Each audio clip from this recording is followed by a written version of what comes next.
نيجي بقى لكابتن محمد الشناوي، يعني للمره ال 500 الف بعد ال 2 مليون. يا كابتن محمد الشناوي مال ايدك؟ ما بتفردش ايدك ليه يا كابتن؟ وليه كل الكور اللي بتيجي في الست ياردة يا كابتن محمد بيحصل فيها كوارث وانت موجود؟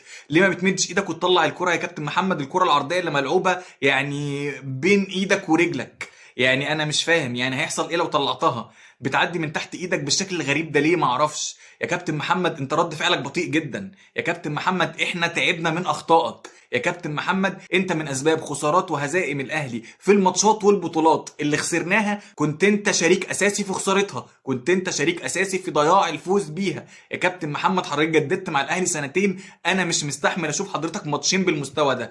كل لما تلعب ماتش كويس ما بنصدقش، بنقول يا خبر محمد الشناوي النهارده كان كويس وبيطلع في العرضيات وبيطلع مش عارف ايه. صديت كوره من بن شرقي بتاع المحله ما صدقناش عشان دخلت فيك في المترجي هي وقلنا خلاص الحمد لله هيتعلم من اخطائه وهيفوق لنفسه ولا ايه. بس للاسف يا كابتن محمد واضح ان مفيش امل، واضح ان مفيش امل.